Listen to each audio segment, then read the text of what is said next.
राहुल के छठ वाले बयान पर बीजेपी का हमला। राहुल गांधी ने छठ पर्व को ड्रामा कहा है। राहुल ने बिहार की जनता का अपमान किया है, बीजेपी ये कह रही है। राहुल का बयान हिंदू संस्कृति के खिलाफ है। राहुल के बयान का तेजस्वी जवाब दे। बिहार की जनता करारा जवाब देगी। राहुल ने बिहार की जनता का अपमान किया है, ये बीजेपी कह रही है। छठ पर्व का अपमान किया है, बिहार की संस्कृति का अपमान किया है। राहुल का बयान हिंदू संस्कृति के खिलाफ है। अजय वर्मा जी क्या बोलेंगे?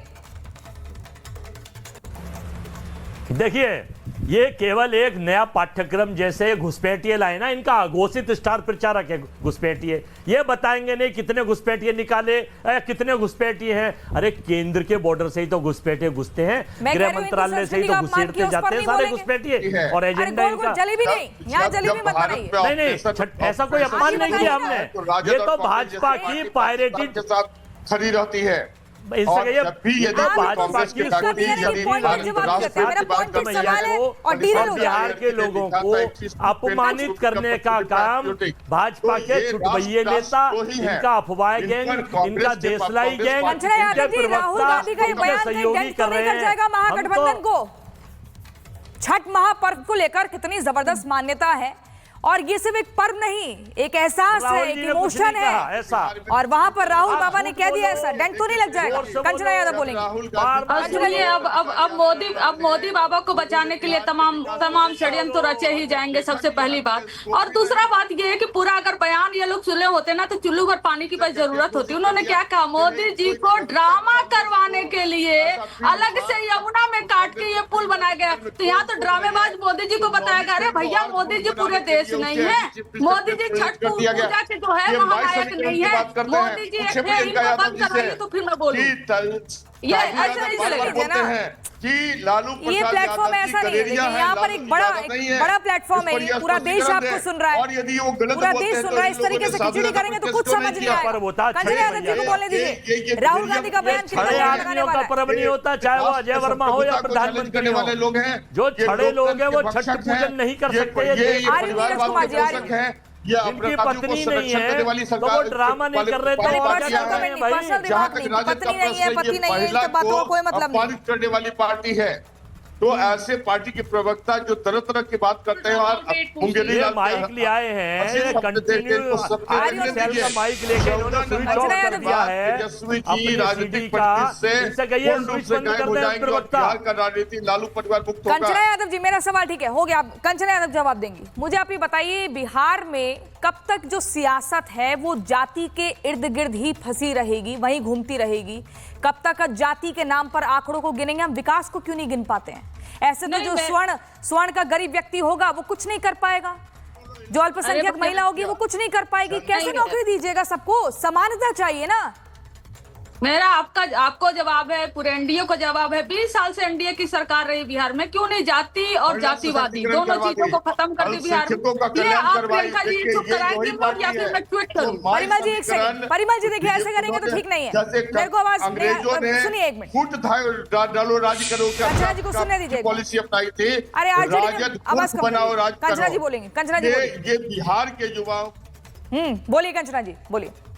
धन्यवाद म्यूट कराने के लिए। समय से ही सही, लेकिन आपने म्यूट तो कराया। मैं आपसे कह रही हूँ कि एनडीए की सरकार है 20 साल से बिहार में। जाति और जातिवादी को एनडीए खत्म कर दी क्या बिहार में?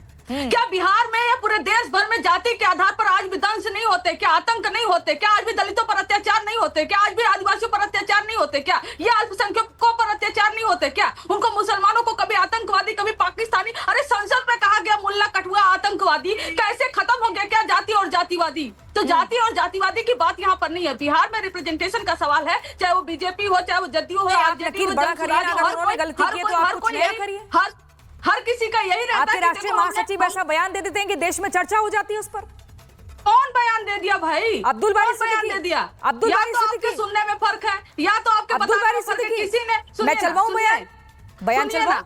बयान मैं दिखा दूं। किसी ने जातिवादी बयान किसी ने नहीं दिया था। हर किसी ने कहा कि अच्छा मैं बता रही हूँ, एनडीए शासित प्रदेशों में प्रियंका जी, हाँ। एनडीए शासित प्रदेशों में कितने मुसलमान आज संसद में हैं या विधानसभा में हैं, या कितने मुसलमान आज ढंग के आईएएस और आईपीएस अफसरों पे ढंग के पोस्ट पर जो है भेजे गए हैं। वो एक देश की दिशा और दशा बता रहे हैं कि किस तरीके से क्या आज विधानसभा में बिहार में जो चुनाव हो रहा है 101 सीटों पर बीजेपी ने एक भी मुसलमान कैंडिडेट दिए, और जदयू ने जो नीतीश कुमार जी ताल ठोक कर कहते हैं, मैं तो सीधे बीजेपी से सवाल पूछ रही हूँ, और जदयू भी अपने आप को वारिस कहती है ना कर्पूरी ठाकुर जी का। कर्पूरी ठाकुर जी मॉडल के अनुसार जो 28% 26% आरक्षण दिया गया था, उसमें पिछड़ों में जो है मुसलमानों को भी आरक्षण दिया गया था जो पिछड़े वर्ग से आते हैं। क्या बीजेपी के प्रवक्ता यहाँ पर यह कह सकते हैं कि कर्पूरी ठाकुर जी ने जो कहा था, जो किया था, वो सही किया था?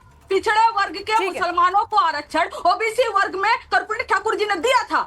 यहाँ पर बीजेपी के प्रवक्ता बताएं कि ये गलत है या सही है। अगर अपने आप को मानते हैं कि कर्पूरी ठाकुर जी का थोड़ा सा भी काम ये लोग करते हैं, तो बता दे आज कि कर्पूरी ठाकुर जी सही थे या कर्पूरी ठाकुर जी गलत थे। मैंने सवाल ले लिया था, सवाल मैंने शुरुआत में ले लिया था। नीरज कुमार जी मुझे बताइए, जो सदियों से जो एक वर्ग एकदम पिछड़ा रहा, एकदम उसे दरकिनार किया गया, अगर आरक्षण के आधार पर उसका आगे प्रमोशन किया जा रहा है, उसको शिक्षा के आधार पर तवज्जो दी जा रही है, नौकरी के नाम पर तवज्जो दी जा रही है कि भाई ठीक है ये वो वर्ग है जिसको कभी पूछा नहीं गया, उसमें ओबीसी हो गया, ईबीसी हो गया, दलित हो गया, और अगर उसके बारे में सोच रहे हैं तो उसमें क्या गलत है?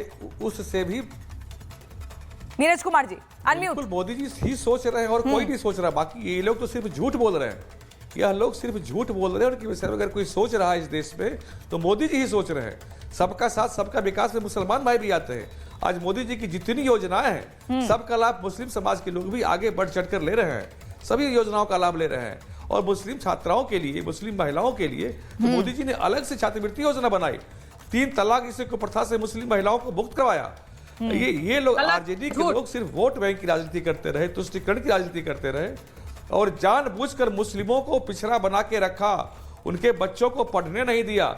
जबकि हमारे मोदी जी कहते हैं कि मुसलमान बच्चा के एक हाथ में अगर कुरान है तो एक हाथ में कंप्यूटर होना चाहिए, बट इन्होंने कुरान भी छीना, कंप्यूटर भी छीना।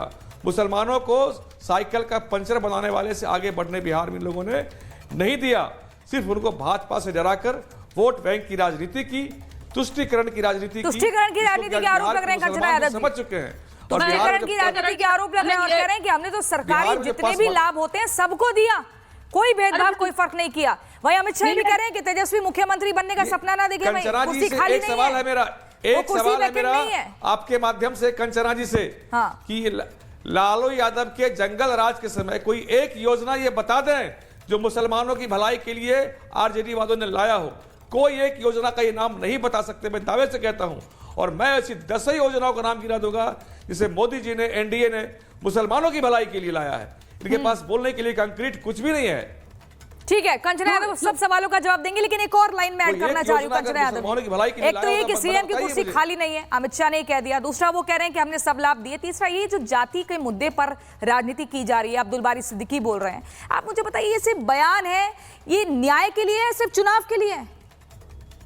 मेरी अब मैं ठीक है, ये कह रहे हैं मुसलमानों को फेलोशिप दिया, क्या किया? अरे भैया आपको मालूम नहीं कितना झूठ बोल रहे हैं आप यहाँ पर नीरज जी, कि सच्चर कमीशन जो आया था उसके बाद से Maulana Azad national fellowship UPA सरकार ने दिया था। चाहे स्कूल से लेकर हायर एजुकेशन से लेकर एकेडमिया में जाने के लिए जो मौलाना आजाद नेशनल फेलोशिप था, उसको बंद करने वाला हम नहीं है, उसको बंद करने वाली आपकी सरकार है, केंद्र की आपकी एनडीए की सरकार है, बीजेपी की सरकार थी तब।